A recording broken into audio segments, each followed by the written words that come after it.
তিব্বত হিমালয়ের কোল ঘেঁষে অবস্থিত একটি প্রাচীন ও ঐতিহাসিক অঞ্চল, যা একসময় স্বাধীন রাষ্ট্র হিসেবে পরিচিত ছিল। এর সংস্কৃতি, তিব্বতীয় বৌদ্ধ ধর্ম, ভাষা ও পরিচয় ছিল স্বতন্ত্র ও গৌরবময়। তবে বর্তমানে তিব্বতকে নিষিদ্ধ দেশ বা ফরবিডেন ল্যান্ড বলা হয়। মূলত রাজনৈতিক নিয়ন্ত্রণ, সীমিত প্রবেশাধিকার, কড়া নজরদারি এবং সাংস্কৃতিক দমননীতির কারণেই এটিকে এমন নামকরণ করা হয়েছে।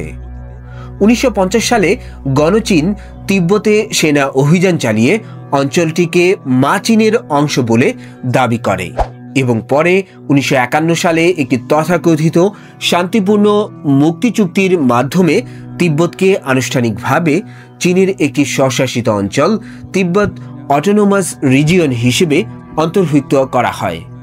সেই থেকে তিব্বতের স্বাধীনতা বিলুপ্ত হয় এবং বেইজিংয়ের শাসনাধীন হয় অঞ্চলটি। তিব্বতের আধ্যাত্মিক নেতা দলাই লামা 1959 সালে চীনা সেনাবাহিনীর দমনপীড়নের মুখে ভারতে পালিয়ে যান এবং এখনও নির্বাসনে আছেন। সেই থেকে তিব্বতের স্বাধীনতাকামী আন্দোলন এবং চীনা দমননীতির বিরোধিতা আন্তর্জাতিকভাবে আলোচিত হতে থাকে।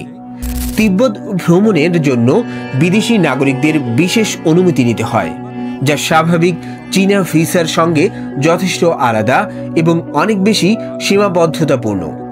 কোনো পর্যটক স্বাধীনভাবে তিব্বতে ঘুরতে পারেন না, বরং নির্ধারিত ট্যুর গাইড, অনুমোদিত রুট এবং সরকার অনুমোদিত সংস্থার মাধ্যমেই ভ্রমণ করতে হয়।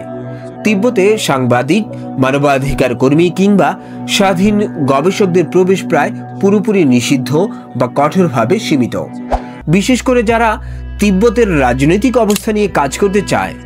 এ কারণেই তিব্বতকে নিষিদ্ধ দেশ বলা হয়ে থাকে, কারণ বাইরের পৃথিবীর চোখ থেকে এটি কার্যত লুকানো ও বদ্ধ।